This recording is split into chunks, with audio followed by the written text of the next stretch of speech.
My husband told me he was leaving after I cleared his family's $80,000 debt. His mom smirked and said, "We never liked you anyway." But they had no clue what I had planned next.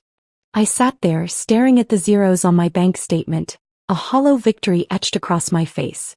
$80,000. Gone. Just like that. But it wasn't the money that left me feeling empty inside. It was the words that followed, cutting deeper than any financial loss ever could. "We never liked you anyway." My mother-in-law's smirk burned into my memory, a cruel punctuation to the end of what I thought was a loving marriage. But as I watched my husband's retreating back, something inside me shifted. They thought this was the end. They had no idea it was just the beginning. Hey beautiful people. Your support means everything to me.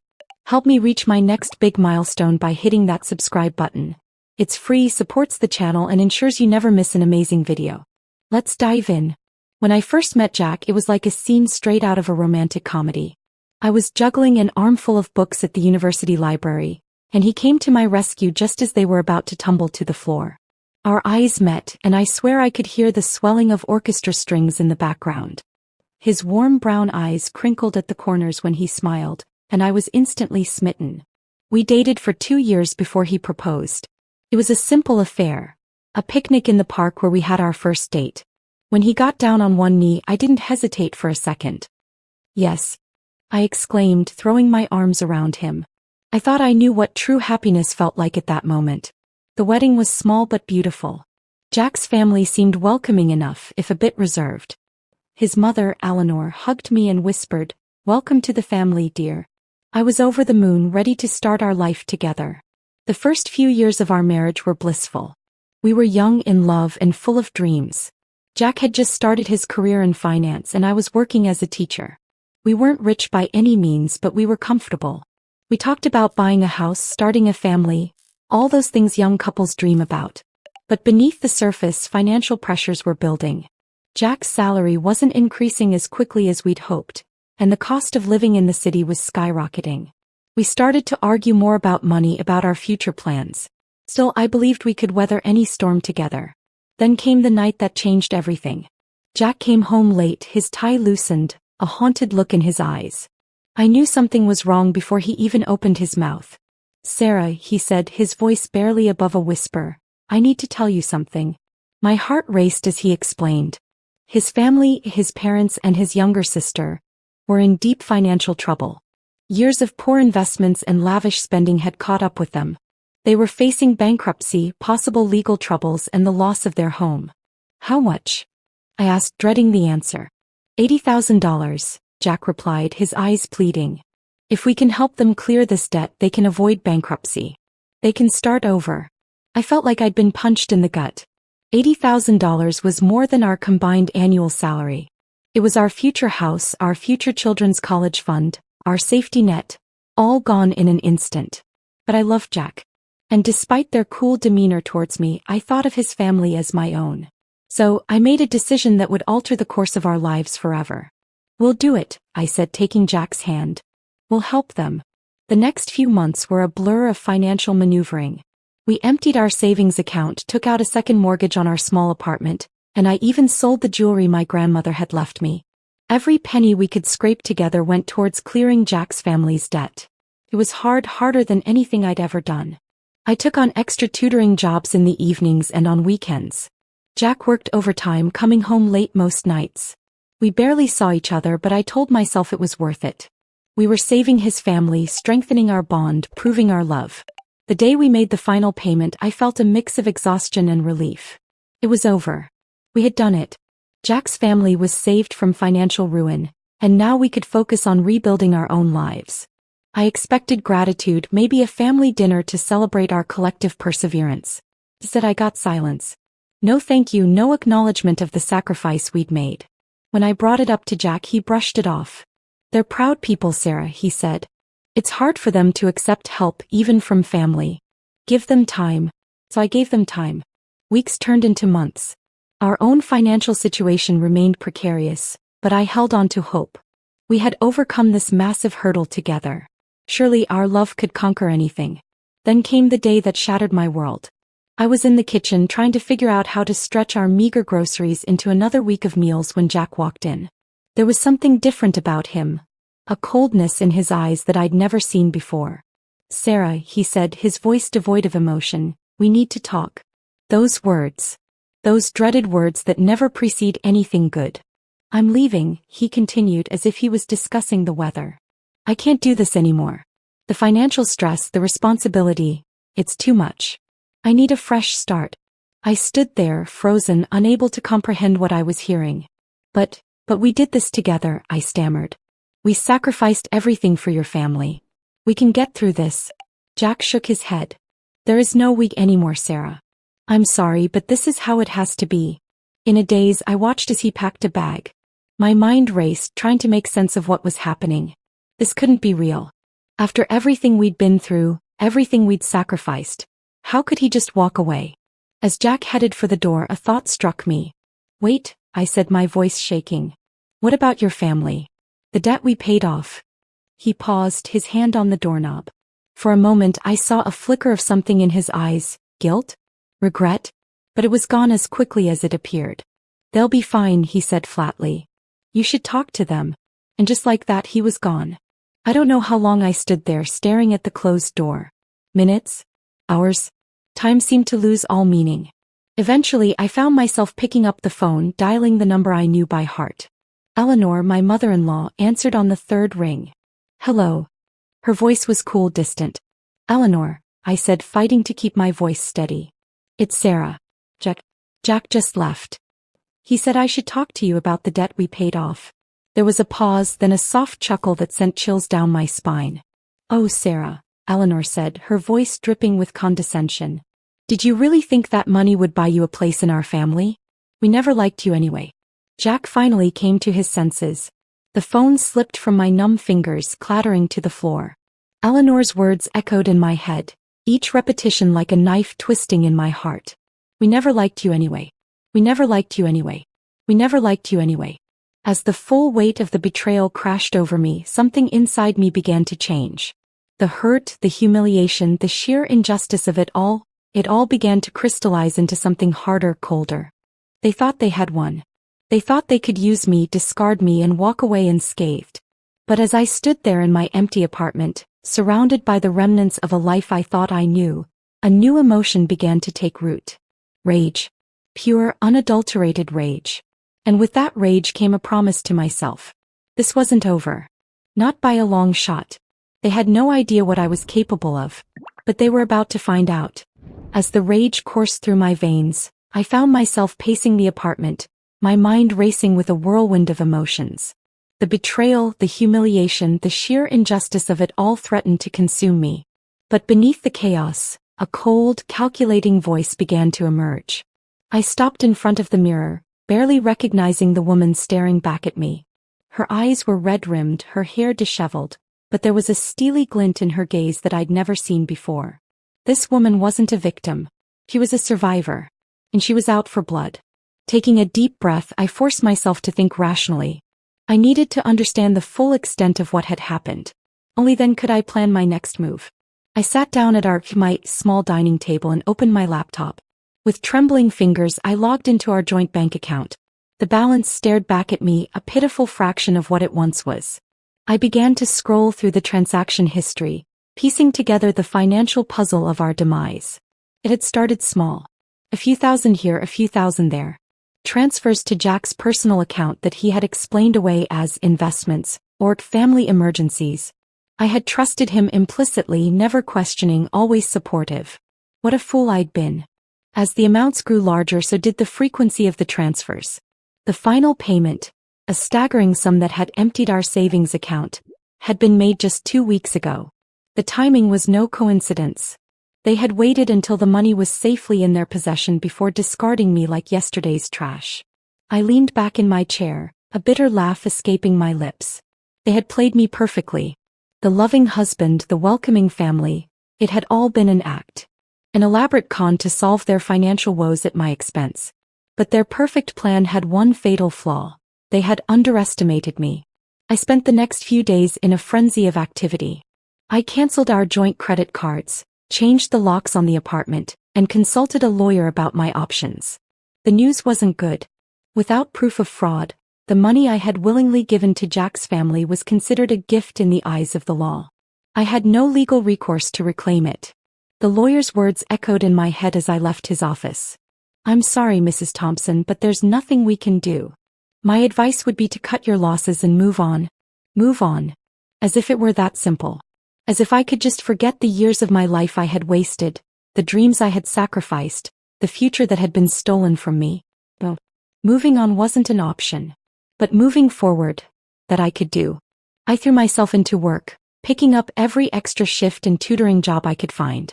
By day, I was the perfect image of a woman trying to rebuild her life after a painful divorce. I smiled at my colleagues, assured my friends that I was doing fine, and presented a brave face to the world. But at night, alone in the apartment that now felt too big and too empty, I plotted. I started with research. Hours upon hours spent hunched over my laptop, digging into every aspect of Jack's family's lives. Their businesses, their social circles, their dirty little secrets. I left no stone unturned. It was during one of these late-night research sessions that I made a startling discovery. A small news article buried in the archives of a local paper caught my eye. It detailed the mysterious circumstances surrounding the death of Jack's uncle Robert 5 years ago. Robert had been wealthy, eccentric, and estranged from the family for years. His death had been ruled an accident, but the article hinted at possible foul play. The pieces began to fall into place. The timing of Robert's death coincided with the beginning of the family's financial troubles. Had they somehow been involved? Had their desperate need for money driven them to the unthinkable? I saved the article, along with dozens of other potentially incriminating pieces of information I had uncovered. Slowly but surely I was building a dossier on the family that had ruined my life. Every scrap of evidence, every whisper of scandal, it all went into my growing file of ammunition. But information alone wasn't enough. I needed a plan, a way to use this knowledge to bring them down. And for that I needed help. I reached out to an old college friend, Alex, who now worked as a private investigator. Over coffee, I shared a sanitized version of my story, painting myself as a concerned ex-wife who feared her husband's family might be involved in illegal activities. Alex listened intently, his brow furrowed. "This is serious stuff, Sarah," he said when I had finished. "If even half of what you suspect is true, we're talking about major fraud, possibly even worse. Are you sure you want to get involved in this?" I met his gaze steadily. "I'm already involved, Alex. I just want the truth." He nodded slowly. "All right. I'll see what I can dig up. But Sarah," he added, his voice softening, "be careful. These people have already shown they're capable of hurting you. Don't do anything rash." I thanked him for his concern, all the while knowing that rash didn't even begin to cover what I had in mind. The weeks that followed were a blur of activity. By day I continued my charade of the healing divorcee. I even started attending a support group for people who had been betrayed by their partners, partly to maintain my cover and partly to gather more ideas for my revenge. But my nights were devoted to my mission. Alex came through with a treasure trove of information, confirming many of my suspicions and uncovering even more dirt on the family. Financial irregularities, shady business deals, and yes, more questions about Uncle Robert's convenient death. Armed with this knowledge, I began to formulate my plan. It would take time, patience, and nerves of steel, but I was prepared to do whatever it took. The first step was to establish a new identity. Sarah Thompson, the naive and trusting wife, was dead. In her place, I created Samantha Taylor, a savvy businesswoman with a keen eye for investment opportunities. I used a chunk of my dwindling savings to invest in a new wardrobe, a sleek new hairstyle, and even subtle makeup techniques to alter my appearance just enough. I practiced a new way of speaking, a new way of carrying myself. Samantha was confident, assertive, everything that Sarah had not been. With my new persona in place, I began to infiltrate the social circles that Jack's family frequented. Charity galas, business networking events, exclusive clubs, anywhere they might be, Samantha Taylor was there too. Always on the periphery, never drawing too much attention, but always watching, listening, gathering more information. It was at one of these events that I had my first close encounter with Eleanor since that fateful phone call. I was at the bar, sipping a glass of champagne, when I heard her unmistakable laugh. Turning slightly, I saw her holding court with a group of society ladies, every inch the gracious matriarch. Our eyes met for a brief moment across the crowded room. I saw a flicker of confusion cross her face, quickly replaced by dismissal. She didn't recognize me. To her, I was just another face in the crowd, not worth a second glance. Little did she know that this face would soon become her worst nightmare. As I watched Eleanor turn back to her admirers, a cold smile played across my lips. The pieces were falling into place. Soon, very soon, I would be ready to strike. But first, I needed to secure my own financial future. The money I had lost might be gone, but I was determined to recoup my losses and then some. I threw myself into learning about investing, spending hours studying market trends and financial reports. I started small, making cautious investments with what little money I had left. To my surprise, I discovered I had a knack for it. My investments began to grow slowly but steadily. As my confidence grew, so did my ambition. I started taking calculated risks, leveraging my growing knowledge and the inside information I had gathered on various companies. Within months, I had not only recovered my initial investment but was starting to see significant returns. The irony wasn't lost on me. The very skills I was using to rebuild my wealth were the same ones that Jack and his family had exploited for their own gain. But unlike them, I wasn't driven by greed. Every dollar I earned was another step closer to my ultimate goal. 1 year to the day after Jack had walked out of my life, I stood in my new apartment looking out over the city skyline. The woman reflected in the window was unrecognizable from the broken shell I had been 12 months ago. Samantha Taylor was a force to be reckoned with, a woman with the means and the will to bring down those who had wronged her. I raised my glass in a silent toast to my own reflection. "Happy anniversary," I murmured, a predatory smile playing across my lips. The time for preparation was over. Tomorrow the real game would begin. As I lowered my glass, the weight of the moment settled over me. 1 year of meticulous planning, of reinventing myself, of lying in wait. Now, on the anniversary of my betrayal, it was time to set my plan in motion. The cruel revelation that had shattered my world would pale in comparison to what I had in store for them. The next morning, I woke with a sense of purpose that had been building for months. I dressed carefully in a tailored black suit that screamed power and confidence, the armor of Samantha Taylor.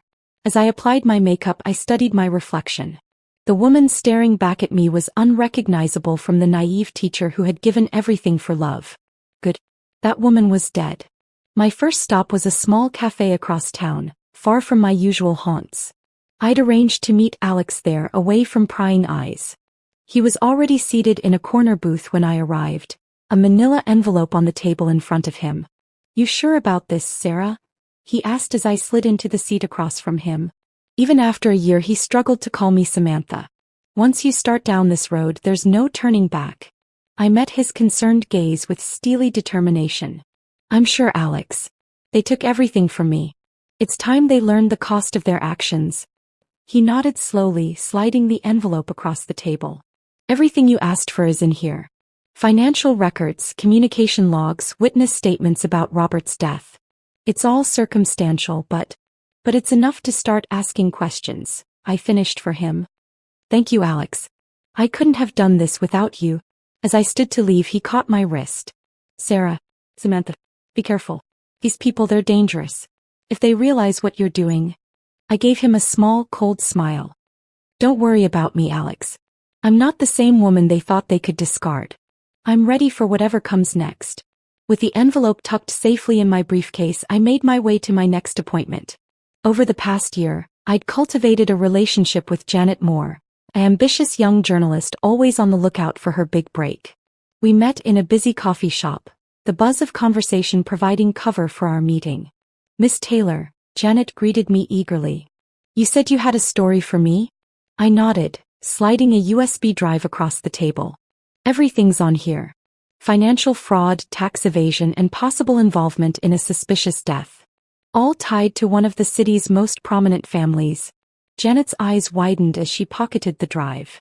"This is big. Are you sure about your sources?" "Absolutely," I assured her. "Every piece of information has been verified. Of course, I'll need to remain anonymous." "Of course," Janet agreed quickly. "If this checks out, this could be the story of the year." I left Janet poring over the files, my heart racing with a mixture of anxiety and exhilaration. The first domino had been set in motion. Now I just had to wait for it to fall. The next part of my plan required a more personal touch. I'd spent months ingratiating myself into the same social circles as Jack's family, always careful to stay just on the periphery of their awareness. Tonight was a charity gala that I knew Eleanor never missed, the perfect stage for our first real confrontation. As I entered the opulent ballroom, I felt eyes turn my way. Samantha Taylor had become known in these circles as a savvy businesswoman with deep pockets and a generous spirit, exactly the type of person Eleanor loved to cultivate for her pet projects. I made my way through the crowd, accepting a glass of champagne from a passing waiter. I could see Eleanor holding court near the center of the room, surrounded by her usual coterie of sycophants. Taking a deep breath, I stepped into her line of sight. It took a moment for recognition to flicker in her eyes. When it did, I saw a brief flash of shock quickly masked by her usual haughty disdain. "Well, well," she said, her voice carrying just enough to draw the attention of those around her. "Look who's decided to crawl out of whatever hole she's been hiding in. Sarah, isn't it? Jack's little mistake." I felt the eyes of the group on me, curiosity and mild disdain in their gazes. They were expecting me to crumble, to run away in tears like the weak woman they thought I was. Instead, I smiled, cold and sharp as a knife's edge. "Eleanor," I replied, my voice steady and clear. "How lovely to see you again. Although I'm afraid you seem to have me confused with someone else. I'm Samantha Taylor." I extended my hand, noting with satisfaction how her eyes widened at the expensive watch on my wrist. "I don't believe we've been formally introduced." Eleanor's hand trembled slightly as she shook mine, her eyes darting around the group.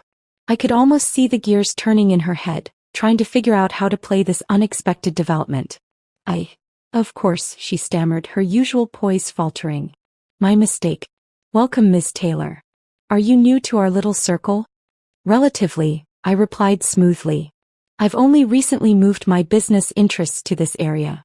I must say I've heard so much about your family's ventures. Perhaps we could discuss them sometime? I'm always looking for new investment opportunities."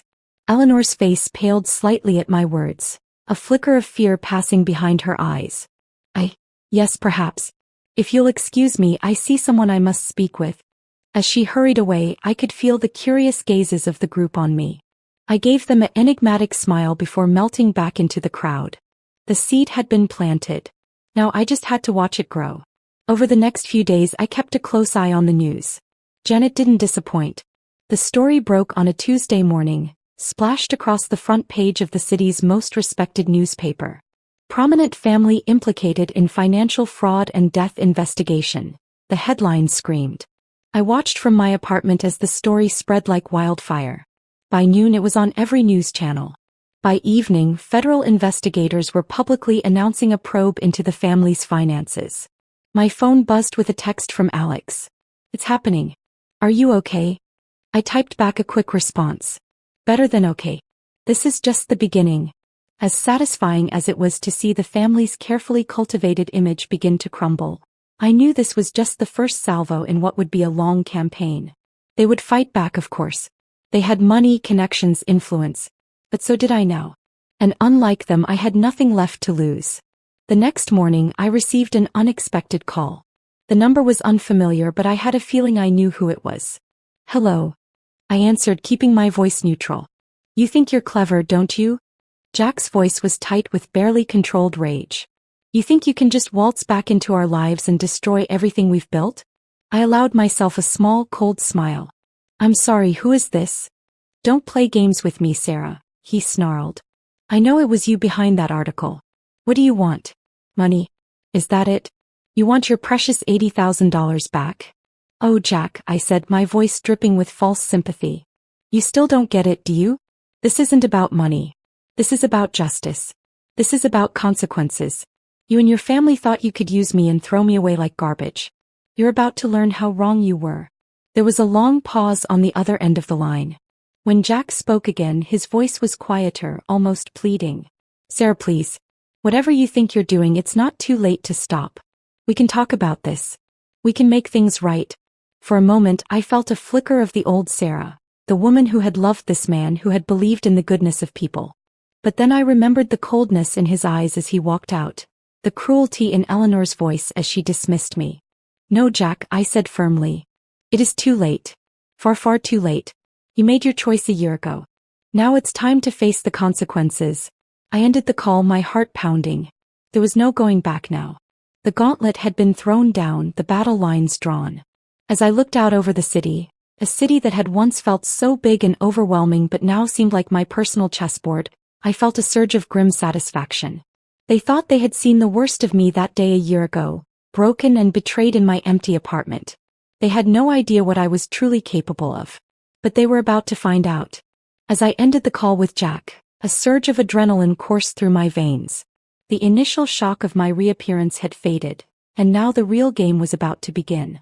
I knew they wouldn't go down without a fight, and I was prepared for whatever they might throw at me. The days following the publication of Janet's exposé were a whirlwind of activity. As I had anticipated, Jack's family mobilized their considerable resources to combat the allegations. Their PR team worked overtime, issuing statements that painted them as victims of a smear campaign. They hired the best lawyers money could buy, threatening lawsuits against anyone who dared to repeat the slanderous lies about their business dealings. But I was ready for them. Every denial they made, every threat they issued, only served to keep the story in the public eye. And with each passing day, more evidence seemed to surface, corroborating the initial claims and raising new questions. I watched it all unfold from the shadows, careful not to draw too much attention to myself. Samantha Taylor remained a peripheral figure, a successful businesswoman with no apparent connection to the unfolding drama. But behind the scenes, I was pulling strings, feeding carefully curated information to key players in the media and law enforcement. It was during this time that I experienced what I can only describe as a dark epiphany. As I sat in my apartment one evening, watching yet another news report about the investigation into Jack's family, I realized something fundamental had changed within me. The pain of betrayal, the burning desire for justice. These emotions had been my driving force for so long. But now, as I watched my carefully laid plans come to fruition, I felt something else. A cold, calculated satisfaction that went beyond mere revenge. I realized that I wasn't just seeking to right a wrong anymore. I was reshaping the world around me, bending it to my will. The power I now wielded, the ability to build people up or tear them down with a few well-placed words or actions, was intoxicating. For a moment, this realization frightened me. Had I become the very thing I despised? Was I any better than Jack and his family, manipulating others for my own ends? But then I thought of Eleanor's smirk, of Jack's cold dismissal, of the years of my life I had sacrificed for nothing. No, I decided. I was not like them. They had acted out of greed and selfishness. I was delivering justice not just for myself, but for all the others they had undoubtedly wronged over the years. With this new clarity of purpose, I redoubled my efforts. I reached out to my network of contacts, seeking any additional information that could be used against Jack's family. It was during one of these conversations that I stumbled upon something unexpected.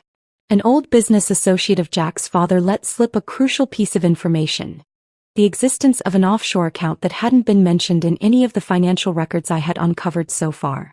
This account, he hinted, was where the real skeletons in the family's closet were buried. I knew I had to get my hands on the details of this account, but doing so would require more than just my usual methods of information gathering. I would need to get physically close to the family to access their private records. The opportunity presented itself sooner than I expected. A charity event was being held at the family's sprawling mansion, a transparent attempt to rehabilitate their tarnished image. As Samantha Taylor, I had received an invitation. It was time to step out of the shadows and into the lion's den. The night of the event, I dressed with particular care. A sleek black dress that hugged my curves, paired with subtle but expensive jewelry. I wanted to project an image of wealth and sophistication, someone who belonged in these rarefied circles. As I entered the mansion, I couldn't help but feel a twinge of nerves. This was the closest I had been to Jack and his family since that fateful day a year ago. But I steeled myself, slipping into the persona of Samantha Taylor like a second skin. I mingled with the other guests, carefully making my way closer to where Jack and Eleanor stood, greeting people with forced smiles. I could see the strain around their eyes, the tension in their postures. The ongoing investigation was clearly taking its toll. Finally, I found myself face to face with them. Jack's eyes widened in recognition, a mix of emotions flashing across his face. shock, anger, and something that might have been regret. "Miss Taylor," Eleanor said, her voice tight. "How unexpected to see you here." I smiled, all warmth and charm. "I wouldn't miss it for the world. Your family's charitable work is legendary." The slight pause before the last word was deliberate, a subtle reminder of the cloud hanging over them. Jack's jaw clenched, but he managed a stiff nod. "We appreciate your support, Ms. Taylor. If you'll excuse us, we have other guests to greet." As they moved away, I allowed myself a small smile of satisfaction. Phase 1 complete. I was in the house. Now for Phase 2. Under the guise of looking for the restroom, I slipped away from the main party. The upper floors of the house were off limits to guests, but that didn't deter me. I had come prepared with a small lock-picking kit concealed in my clutch. Heart pounding, I made my way to Jack's father's study. I knew from my research that this was where he kept his most sensitive documents. The lock on the door proved no challenge for my newfound skills. Once inside, I moved quickly, my eyes scanning for anything that might lead me to information about the offshore account. Time seemed to slow as I rifled through drawers and files, hyper-aware of every sound from the party below. Just as I was about to give up, I spotted a small safe hidden behind a painting. It was a long shot, but I had to try. To my surprise, the combination was easy to crack. The date of Jack's parents' anniversary. Some things never changed. Inside the safe, I found what I was looking for. Documents detailing the offshore account, along with records of transactions that painted a damning picture of the family's financial dealings. My hands shook slightly as I used my phone to quickly photograph each page. I had just replaced everything and was about to leave when I heard footsteps in the hallway. Panic surged through me as I realized I had lingered too long. I looked around frantically for a place to hide, finally ducking behind a heavy curtain just as the door opened. "I'm telling you, something's not right," I heard Jack's voice say. "She shouldn't be here." "Calm down," his father replied. "She's just another guest. We can't afford to make a scene, not with everything else going on." I held my breath as they moved around the room, praying they wouldn't notice anything out of place. After what felt like an eternity, they left, still arguing in hushed tones. I waited a few more minutes before slipping out of the study and making my way back to the party. My heart was racing, but I forced myself to appear calm and collected as I rejoined the other guests. As I left the mansion later that night, I felt a surge of triumph. I had what I needed now, the final piece of the puzzle that would bring Jack's family crashing down. But as I drove home, a sobering thought occurred to me. In my quest for revenge, I had crossed lines I never thought I would. Breaking and entering, theft of private documents. I was no longer just an wronged ex-wife seeking justice. I had become something else entirely.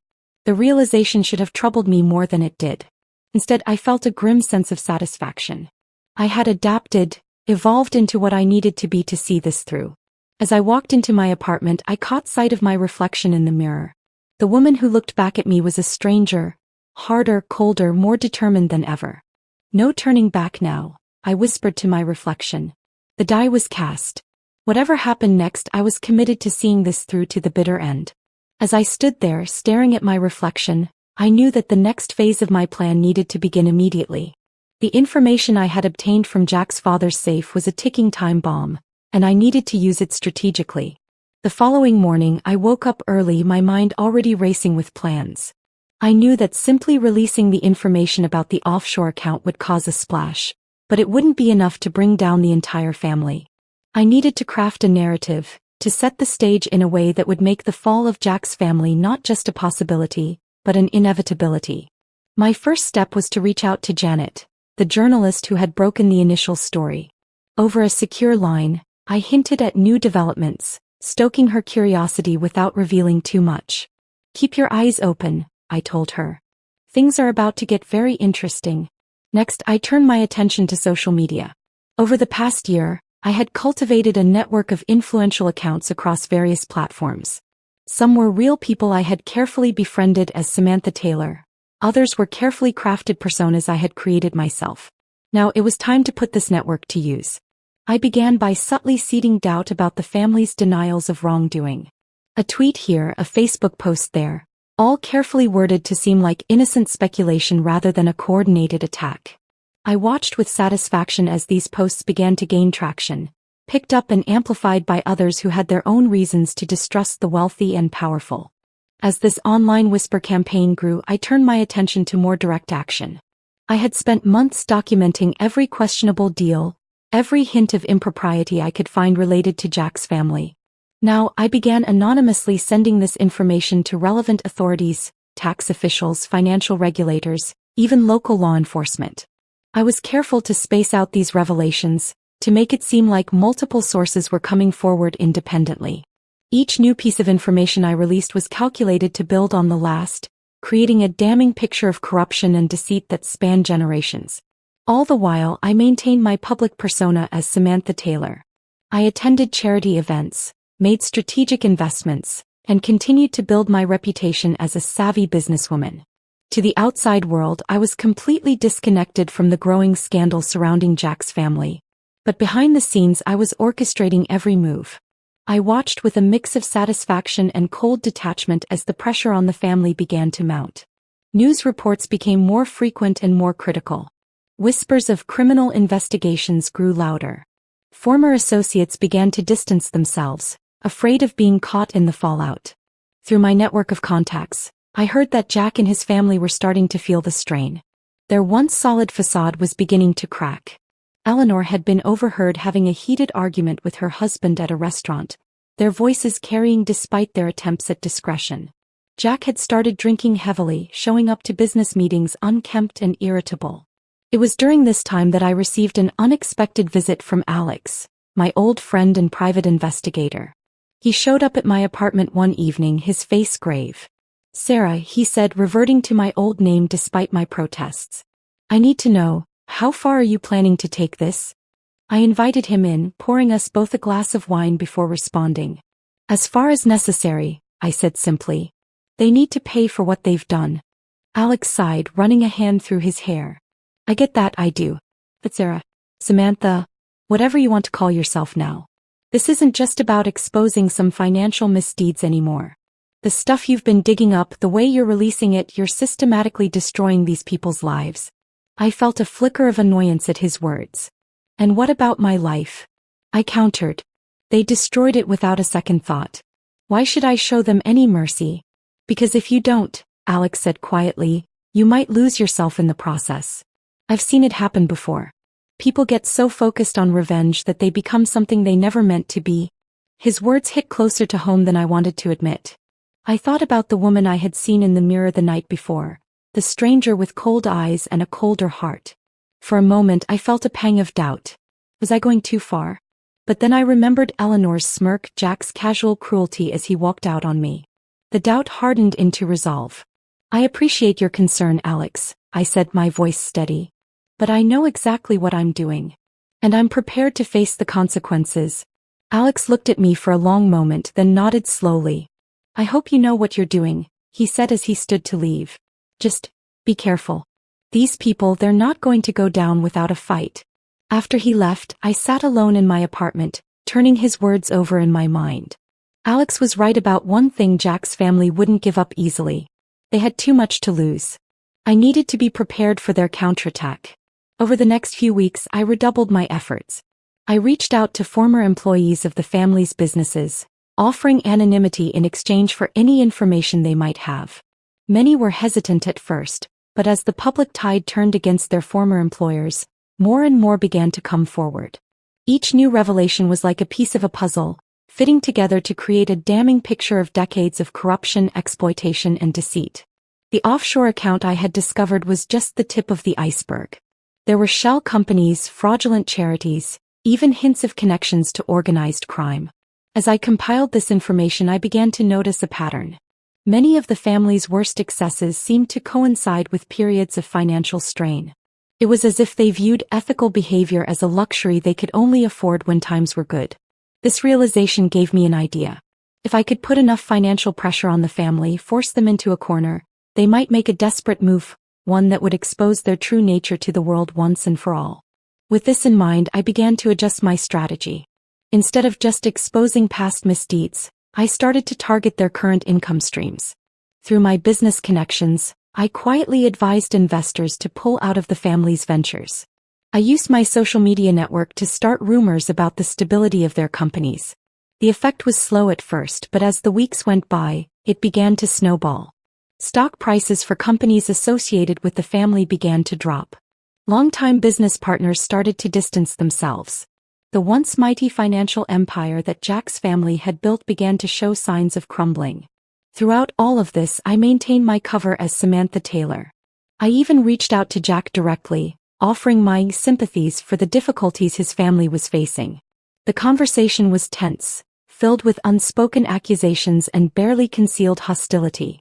"I don't know what game you're playing," Jack said at one point, his voice low and angry.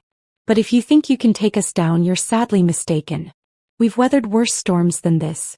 I just smiled, my voice honey-sweet with false concern. "I'm sure you have, Jack. I'm just offering my support as a friend. After all, we all go through difficult times, don't we?" The look in his eyes as we ended the call told me everything I needed to know. He suspected my involvement, but he couldn't prove anything. More importantly, he was scared. The unshakable confidence that had once defined him was gone, replaced by a desperate, cornered look. As I hung up the phone, I felt a surge of cold satisfaction. The stage was set. The players were in position. Now it was time for the final act to begin. I walked to my window, looking out over the city that had once seemed so vast and impersonal. Now it felt like my chessboard with Jack's family as the pieces I was methodically removing. "Check," I whispered to myself, a small, cold smile playing on my lips. "Your move." As I stood by the window, savoring the moment of anticipation, I knew that the time had come to launch my first major offensive. The groundwork had been laid, the tensions had been building, and now it was time to watch the first domino fall. The next morning, I put the final touches on a comprehensive dossier I had compiled. It contained irrefutable evidence of the family's financial fraud, including details of the offshore account I had discovered in Jack's father's safe. But more than that, it included a meticulously researched timeline that linked their fraudulent activities to several high-profile business failures in the city. Companies that had gone bankrupt, leaving hundreds jobless, all because of the Thompson family's greed. I sent this dossier to Janet, the journalist who had broken the initial story. I knew she would verify every detail before publishing, which would only lend more credibility to the exposé. Within hours, I received a call from Janet. Her voice was filled with a mixture of excitement and disbelief. This is incredible," she breathed. "If even half of this checks out, it's not just fraud we're talking about. It's a systematic dismantling of the city's economy for personal gain.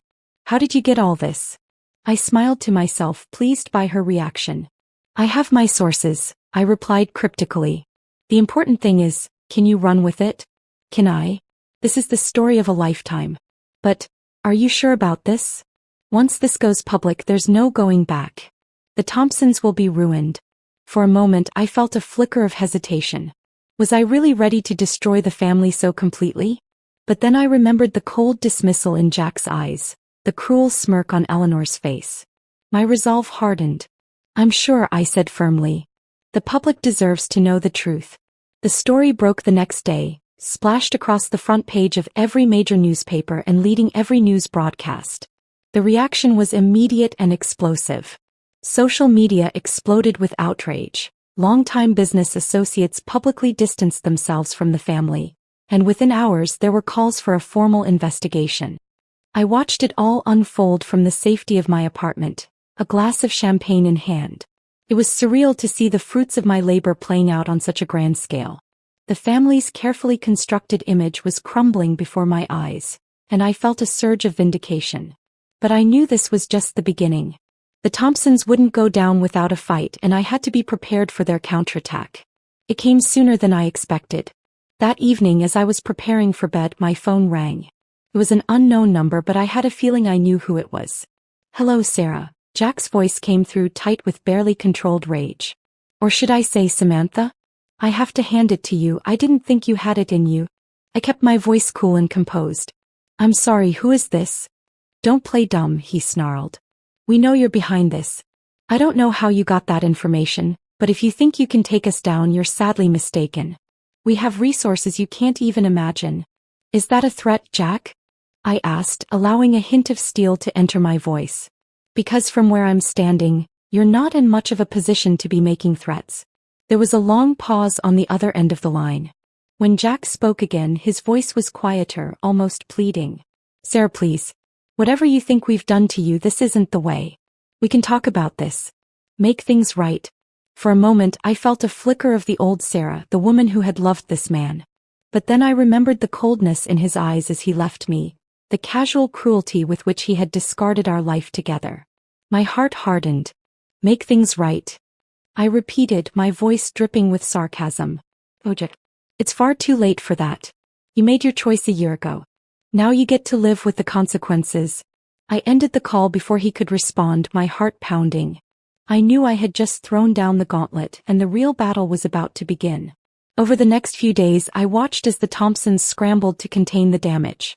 They hired a high-powered PR firm, issued statements denying all wrongdoing, and threatened lawsuits against anyone who repeated the slanderous lies about their business dealings. But it was too late. The evidence I had provided was too comprehensive, too damning to be easily dismissed. More whistleblowers came forward, emboldened by the initial revelations. Former employees, business partners, even distant family members, all with stories of the Thompsons' misdeeds. The family's social standing, once unassailable, began to crumble. Invitations to elite events were rescinded. Longtime friends suddenly became scarce. Even their charitable foundation, once the cornerstone of their public image, came under scrutiny as questions arose about how donations were being used. I watched it all unfold with a sense of grim satisfaction. But I knew better than to let my guard down. This was just the first strike, and the Thompsons still had resources and connections. They wouldn't go down without a fight. My suspicions were confirmed when I received a call from Alex, my private investigator friend. Sarah, he said, his voice urgent. You need to be careful. I've heard chatter that the Thompsons are hiring people to dig into your past. They're looking for anything they can use against you. I felt a flutter of anxiety but quickly suppressed it. I had anticipated this move and taken precautions. Let them dig, I replied. Samantha Taylor's background is airtight. And Sarah Thompson. Well, she doesn't exist anymore. Alex sighed heavily. Just watch your back, okay? These people are desperate, and desperate people are dangerous. After hanging up, I sat in my apartment thinking over my next move. The first strike had been successful beyond my wildest dreams, but I knew it was just the beginning. The Thompsons were wounded but not yet defeated. And a wounded animal is often the most dangerous. I pulled out my laptop and began to review my files. The offshore account I had discovered was just the tip of the iceberg. There were still secrets to uncover, connections to expose. And I was determined to bring every last one of them to light. As I worked late into the night, I caught sight of my reflection in the darkened window. The woman who looked back at me was a far cry from the naive teacher who had given everything for love. Her eyes were harder, her jaw set with determination. For a moment I wondered if I had lost something of myself in this quest for revenge. But then I remembered the pain, the humiliation, the sheer injustice of what had been done to me. No, I hadn't lost anything. I had evolved, become stronger. And I was just getting started. I turned back to my work, a small, cold smile playing on my lips. The first strike had been successful, but the war was far from over. And I was prepared to do whatever it took to win. As the first rays of dawn crept through my window, I closed my laptop, exhausted but exhilarated. The aftermath of my first strike against the Thompsons was still unfolding, but I knew I couldn't afford to rest on my laurels. It was time to set in motion the next phase of my plan. The domino effect that would systematically dismantle the family's reputation and turn them against each other. I started by focusing on the weakest link in the family chain, Jack's younger sister, Emily. Through my network of contacts, I had learned that Emily had always felt overshadowed by her older brother and resentful of her parents' favoritism. She was the perfect target to exploit the cracks in the family's united front. Using one of my carefully crafted alternate personas, I reached out to Emily through social media. I posed as a sympathetic ear, someone who understood the pressure of being part of a high-profile family. Over the course of several days, I carefully built a rapport with her, gaining her trust bit by bit. Once I felt the time was right, I began to plant seeds of doubt. I asked innocent questions about the family's business practices, expressed shock at the recent allegations, and wondered aloud how much Emily really knew about her family's dealings. I could sense her uncertainty growing with each conversation. Finally, after a particularly heated family argument that Emily had vented to me about, I made my move. I suggested that perhaps it was time for her to think about protecting herself, to consider coming forward with what she knew before she got caught in the crossfire. The effect was almost immediate. Within days, Emily had hired her own lawyer, separate from the family's legal team. Rumors began to circulate that she was considering making a deal with prosecutors in exchange for immunity. The family, once a united front, was beginning to fracture. But Emily was just the first domino. My next target was Jack's father, Richard Thompson. Through my investigations, I had uncovered evidence of an affair he had been having with a much younger woman. It wasn't just a simple indiscretion. Richard had been funneling company funds to set his mistress up in a lavish apartment and finance her extravagant lifestyle. I anonymously sent proof of the affair to Eleanor, Jack's mother. The evidence included financial records, photographs, and even a recording of Richard promising his mistress that he would leave Eleanor for her. I made sure the package was delivered when I knew Richard would be at home, maximizing the potential for a confrontation. The fallout was spectacular. Eleanor, always the picture of poise in public, lost her composure entirely. Witnesses reported hearing screaming matches from the Thompson mansion, and Richard was seen leaving the house with hastily packed bags, his face bruised. As news of the family's personal drama began to leak to the press, their carefully cultivated image of unity and moral superiority crumbled further. Business associates, already wary after the financial fraud allegations, began to distance themselves even more. The Thompson name, once a symbol of success and influence, was quickly becoming toxic. But I wasn't done yet. My next move targeted the heart of the family's financial empire. Using the information I had gathered about their offshore accounts and shell companies, I began to systematically expose their network of financial manipulation. I leaked documents to financial regulators, showing how the Thompsons had been evading taxes for years. I provided evidence to investigative journalists, revealing how they had been using their charitable foundation as a front for money laundering. With each new revelation, the noose tightened around the family's neck. The effect on their business interests was devastating. Share prices in Thompson-controlled companies plummeted. Partners pulled out of deals. Banks began calling in loans. The financial empire that had taken generations to build was collapsing like a house of cards. Through it all, I maintained my cover as Samantha Taylor. I continued to attend social events, to make strategic investments, to build my reputation as a savvy businesswoman. To the outside world, I was completely disconnected from the drama surrounding the Thompsons. But behind the scenes, I was orchestrating every move, watching with cold satisfaction as my plan unfolded. It was at one of these events that I had my first face-to-face confrontation with Jack since this all began. He cornered me at the bar, his eyes bloodshot, his usually immaculate appearance disheveled. "I know it's you," he hissed, his breath reeking of expensive scotch. "I don't know how you're doing it, but I know you're behind all of this." I met his gaze coolly, taking a sip of my champagne. "I'm afraid I don't know what you're talking about, Jack. Are you feeling all right? You look a bit stressed." His hand shot out, gripping my arm tightly. "Don't play games with me, Sarah. You've destroyed everything. My family, our business, our reputation. It's all gone. Are you happy now?" For a moment I felt a flicker of the old pain, the old love. But then I remembered the coldness in his eyes as he left me, the casual cruelty with which he had discarded our life together. My heart hardened. "You seem to have me confused with someone else, Mr. Thompson," I said, my voice icy. "Now, I suggest you remove your hand before I call security." He released me, stepping back as if burned.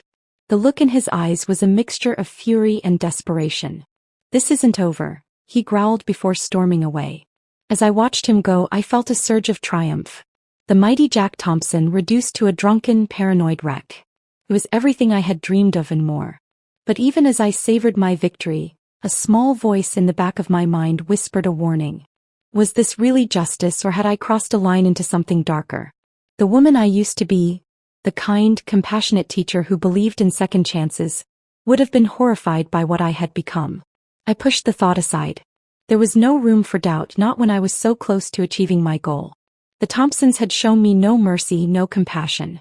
Why should I extend any to them? As I left the event, I received a text from one of my informants. There was chatter that the FBI was preparing to move against the Thompsons. Indictments were being drawn up. The end was in sight. I smiled to myself as I slid into the back of my waiting car. The dominoes were falling, each one toppling the next in a cascade of destruction. Soon there would be nothing left of the Thompson family's power and influence but ruins. And standing atop those ruins would be me, Samantha Taylor, risen from the ashes of Sarah Thompson. The architect of their downfall, the instrument of justice long delayed but finally delivered. As my car glided through the nighttime streets, I allowed myself a moment of reflection. The path I had chosen was not an easy one. It had required me to become someone I never thought I could be, cold, calculating, ruthless. But looking at the results, I couldn't bring myself to regret it. The game was nearly over, and I intended to savor every moment of my victory. As my car wound its way through the city streets, the glow of my recent triumph began to fade, replaced by a gnawing sense of unease. I had come so far, orchestrated so much, but I couldn't shake the feeling that something was about to change. My instincts, honed over the past year of careful planning and execution, were screaming at me to be on guard. Those instincts proved correct the very next morning. I woke to a flurry of messages and missed calls, all from various contacts in my carefully cultivated network. The news they brought was unexpected and potentially game-changing. Mark Thompson, Jack's estranged cousin and black sheep of the family, had suddenly reappeared on the scene. I had been vaguely aware of Mark's existence during my research into the family, but he had seemed like a non-entity, cast out years ago for refusing to toe the family line and join the business. Now it appeared he was back and he was stirring things up. Mark had given an explosive interview to a major news outlet, corroborating many of the allegations against his family and adding new damning details. He painted a picture of a dynasty built on corruption, manipulation, and outright criminality stretching back generations. At first I was elated.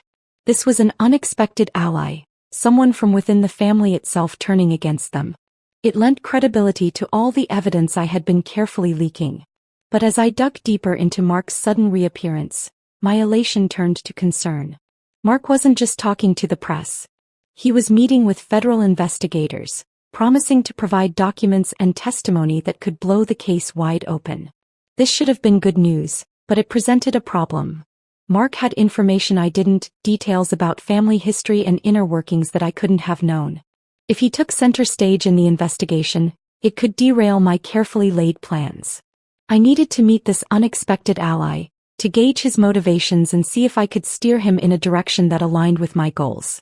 Through my contacts, I arranged a meeting under the guise of being a potential investor in a new venture Mark was planning. We met at a quiet, upscale restaurant. Mark was younger than I expected, with the same chiseled good looks as Jack but with a rougher edge. His eyes were sharp and assessing as he shook my hand. "Miss Taylor," he said, a hint of a smirk playing at his lips. "I've heard a lot about you. The new rising star in the business world." I offered a practiced smile in return. "And I've certainly been hearing a lot about you lately, Mr. Thompson. Your family must be quite surprised by your recent media appearances." His smirk widened into a grin, but it didn't reach his eyes. "Oh, I'm sure they are.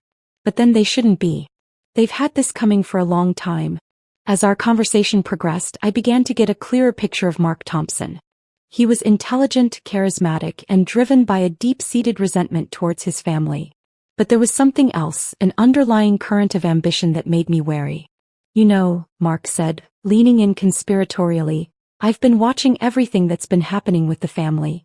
The leaked documents, the whistleblowers, the carefully orchestrated fall from grace. It's impressive work. Almost as if someone's been pulling strings behind the scenes." I kept my face impassive even as my heart rate picked up. "The mighty do have a tendency to fall," I said noncommittally. "Especially when their foundation is built on lies." Mark's eyes glinted. "Indeed they do. But I can't help but wonder, what happens after the fall? Someone's bound to step in and pick up the pieces. Someone who knows the whole story." It was at that moment that I realized Mark Thompson wasn't just an unexpected ally. He was a potential threat. He wasn't interested in justice or redemption. He saw the downfall of his family as an opportunity to seize power for himself. As I left the restaurant, my mind was racing. Mark's emergence had thrown a wrench into my carefully laid plans. He had information I didn't, connections I couldn't match, and a claim to the Thompson legacy that I could never have. If he took control of the narrative, everything I had worked for could be for nothing.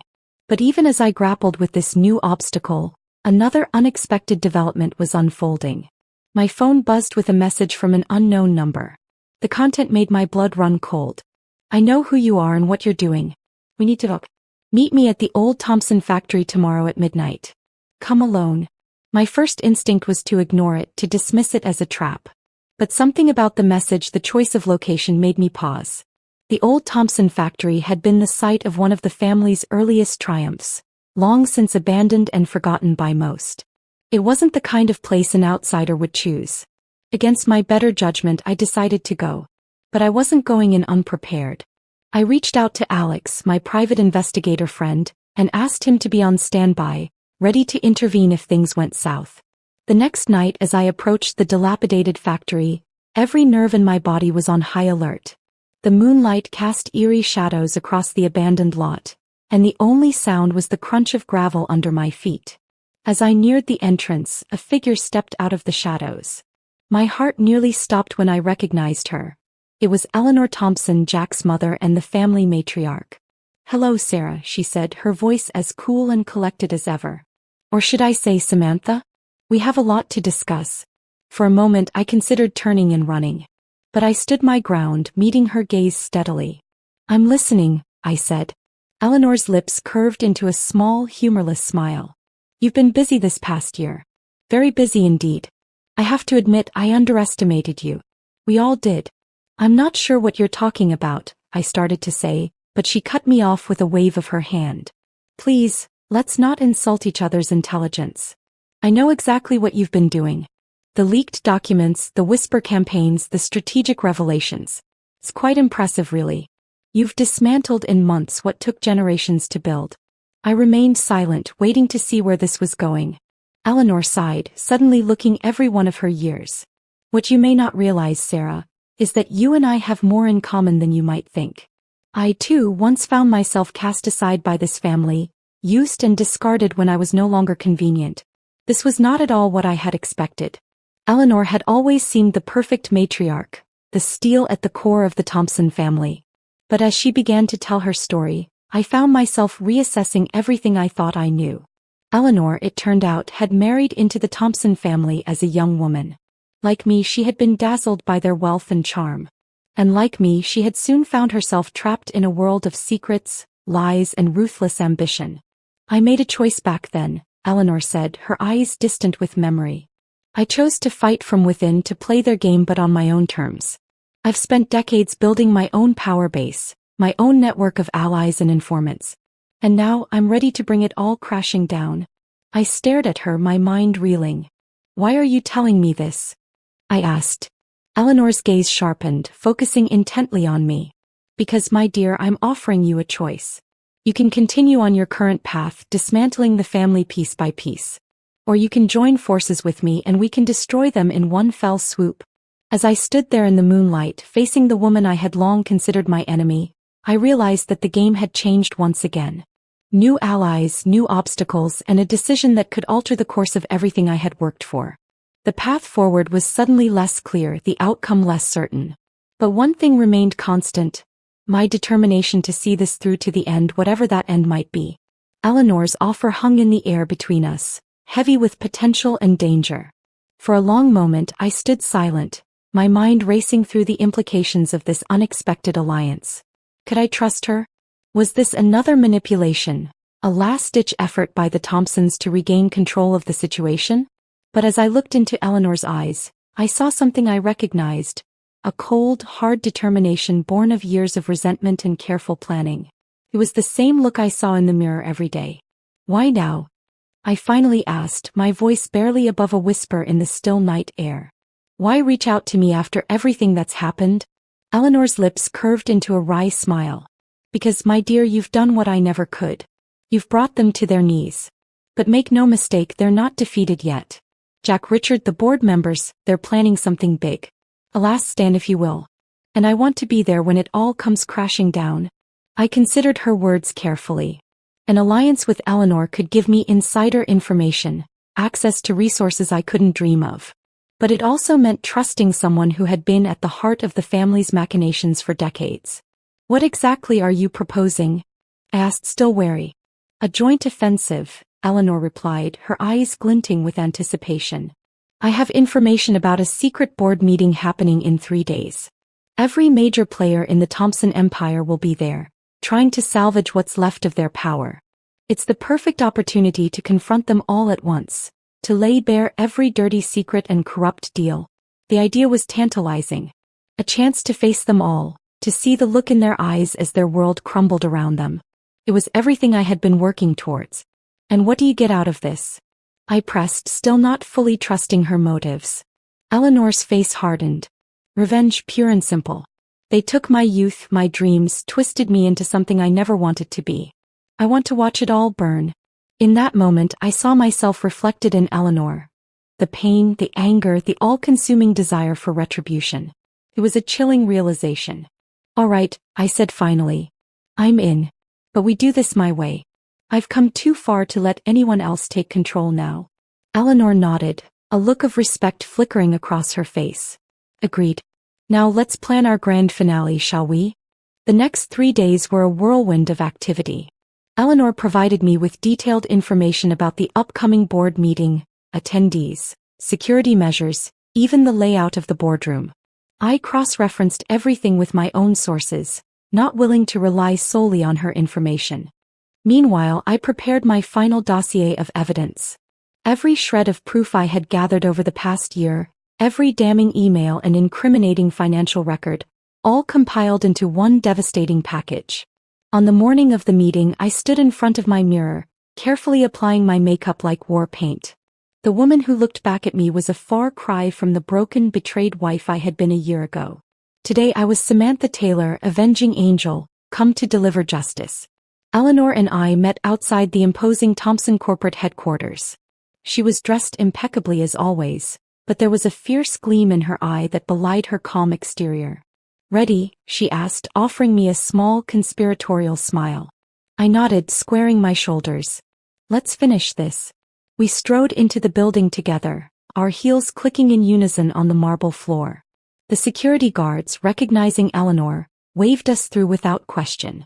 As we rode the elevator to the top floor, I felt a surge of adrenaline. This was it, the moment everything had been building towards. The boardroom fell silent as we entered. I saw shock, confusion, and then dawning horror on the faces of the assembled Thompson elite as they recognized me. Jack, sitting at his father's right hand, went pale. What is the meaning of this? Richard Thompson bellowed, rising to his feet. Eleanor, what are you doing here? And with her? Eleanor's smile was razor-sharp. Sit down, Richard. It's time we had a family meeting. Before anyone could react, I stepped forward, dropping my thick dossier on the polished boardroom table with a resounding thud. Ladies and gentlemen of the board, I began, my voice steady and clear. My name is Sarah Thompson. Some of you may remember me as Jack's wife. Others may know me as Samantha Taylor, the up-and-coming businesswoman. Today I'm here in my true role, the architect of your downfall. The room erupted into chaos. Jack lunged towards me, but Eleanor smoothly stepped in his path. I wouldn't do that if I were you, dear, she said, her voice dripping with false sweetness. I raised my voice over the commotion. In this file is evidence of every illegal deal, every corrupt practice, every dirty secret the Thompson family has been hiding for generations. Financial fraud, tax evasion, bribery, and yes, even murder. At the word murder, a hush fell over the room. All eyes turned to Richard, whose face had gone ashen. You've built your empire on the backs of others, I continued, my voice growing stronger with each word. You've crushed anyone who stood in your way, used and discarded people like they were nothing. Well, today is the day you answer for it all. I turned to Jack, meeting his eyes for the first time. The man I had once loved looked small and pathetic now, his expensive suit unable to hide the fear in his eyes. You thought you could use me and throw me away, I said, my voice low and intense. You thought I was weak, that I would just disappear. You were wrong. Eleanor stepped forward then, her presence commanding the room's attention. For years I've watched this family rot from the inside out, she declared. I've played my part, bided my time. But no more. It ends today. Richard found his voice at last, his face contorted with rage. You treacherous bitch, he spat at Eleanor. After everything I've given you, Dash. Everything you've given me? Eleanor cut him off, her laugh bitter and cold. You've given me nothing but years of misery and shame. Well, now I'm taking it all back. As if on cue, the boardroom doors burst open. A team of FBI agents flooded in, led by a grim-faced man in a suit. Richard Thompson, the lead agent, announced, "You and your associates are under arrest for a litany of charges including fraud, racketeering, and conspiracy to commit murder. You have the right to remain silent." The next few minutes were a blur of activity. Board members were handcuffed and led away, their protests falling on deaf ears. I watched with a sense of surreal detachment as Jack was escorted out, his eyes meeting mine one last time, a look of defeat, of final understanding passing between us. As the room emptied, I found myself standing alone with Eleanor. The adrenaline of the confrontation was wearing off, leaving me feeling oddly hollow. "It's over," I said, my voice sounding distant to my own ears. Eleanor placed a hand on my shoulder, her touch surprisingly gentle. "No, my dear," she said softly. "It's just beginning. The world is about to change and we're the ones who changed it." As we walked out of the boardroom together, leaving behind the ruins of the Thompson Empire, I felt a strange mix of emotions. Triumph, yes, but also a sense of loss. The quest that had consumed my life for the past year was over. The question now was, who was I without my revenge? But as we stepped into the sunlight outside the Thompson building, I realized that Eleanor was right. This wasn't an ending, it was a new beginning. I had torn down an empire of corruption and greed. Now I had the chance to build something better in its place. The future stretched out before me, full of possibilities. And for the first time in a long time I felt ready to embrace it. As Eleanor and I stepped out of the Thompson building, we were immediately engulfed by a sea of flashing cameras and shouting reporters. The news of the arrests had spread like wildfire, and the media frenzy was in full swing. We pushed through the crowd, neither of us willing to comment at this stage. My mind was still reeling from the events that had just unfolded. We made our way to a nearby cafe, seeking a moment of quiet to process what had happened. As we sat down with our coffees, Eleanor looked at me with a mix of admiration and concern. "You did it, Sarah," she said softly. "You brought them down. How does it feel?" I stared into my coffee, struggling to put my emotions into words. I'm not sure," I admitted. "Part of me feels triumphant, vindicated.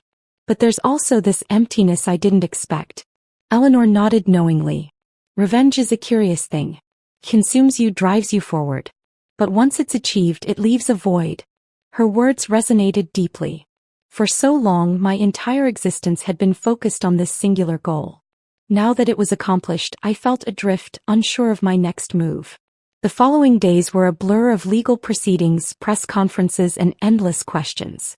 The fall of the Thompson Empire was the biggest story of the year, possibly the decade. Every news outlet wanted an exclusive. Every prosecutor wanted my testimony. I watched from a distance as the family I had once been a part of was systematically dismantled. Jack, Richard, and several board members were facing lengthy prison sentences. The Thompson companies were in free fall, their stock prices plummeting as investors rushed to distance themselves from the scandal. But amidst the chaos, I found myself increasingly withdrawn. The satisfaction I had expected to feel was overshadowed by a growing sense of unease. Had I become the very thing I despised in my quest for justice? It was during this time of introspection that I received an unexpected visitor. Alex, my old friend and private investigator, showed up at my apartment one evening, concern etched on his face. "Sarah," he said as I let him in, "I've been worried about you. How are you holding up?" I managed a weak smile. "I'm fine, Alex. It's just a lot to process." He studied me for a moment, then shook his head. "You're not fine. I can see it in your eyes. This whole thing, it's eaten away at you." His words struck a chord, and suddenly the emotions I had been suppressing came flooding out. I found myself pouring out my conflicted feelings to Alex. The triumph mixed with guilt, the satisfaction tainted by a sense of loss. "I spent so long being Samantha Taylor," I confessed, "playing this role, that I'm not sure who Sarah is anymore. I achieved everything I set out to do, but at what cost?" Alex listened patiently, his presence a comforting reminder of the person I used to be. When I finished, he was quiet for a long moment before speaking. Sarah, he said gently, what you did, it was incredible. You exposed corruption, you brought criminals to justice. But revenge can't be the end of your story. It's what you do next that really matters. His words struck a chord deep within me. For so long I had been focused on tearing down the Thompsons.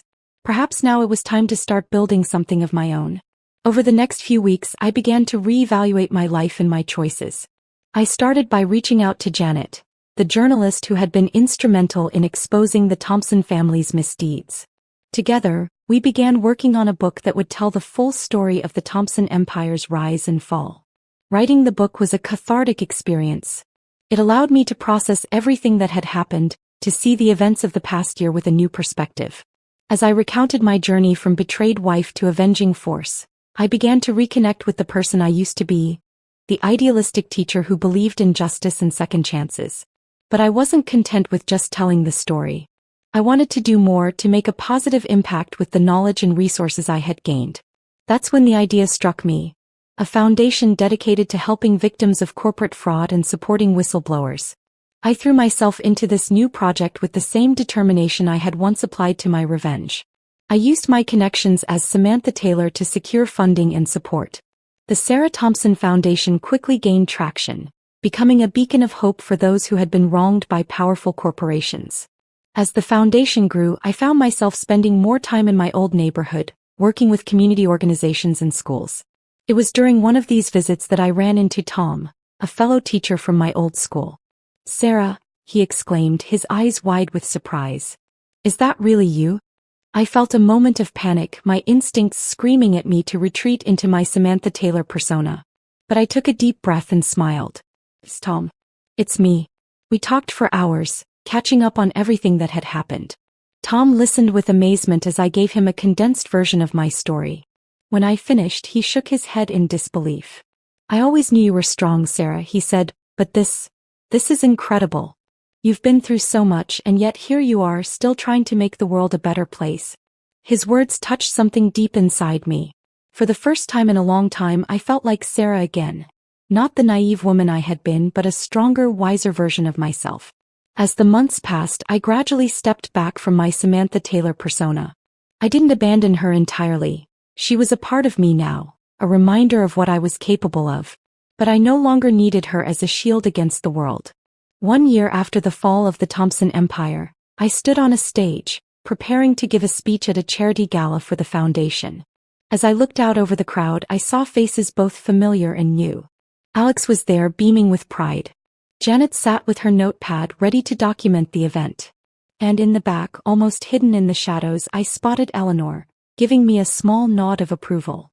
As I began to speak, I felt a sense of peace wash over me.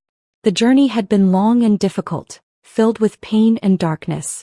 But standing there, I realized that every step had led me to this moment. Ladies and gentlemen, I began, my voice strong and clear, my name is Sarah Thompson.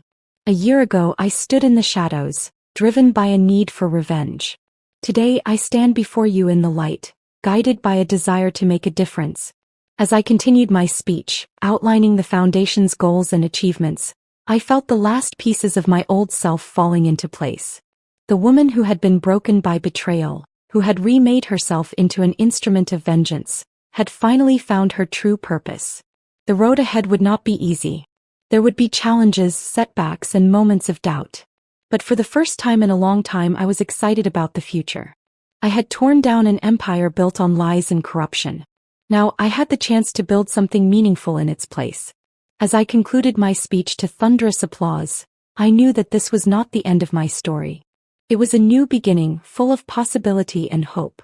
And whatever came next, I was ready to face it as my true self, Sarah Thompson, stronger and wiser, but still believing in the power of justice and redemption.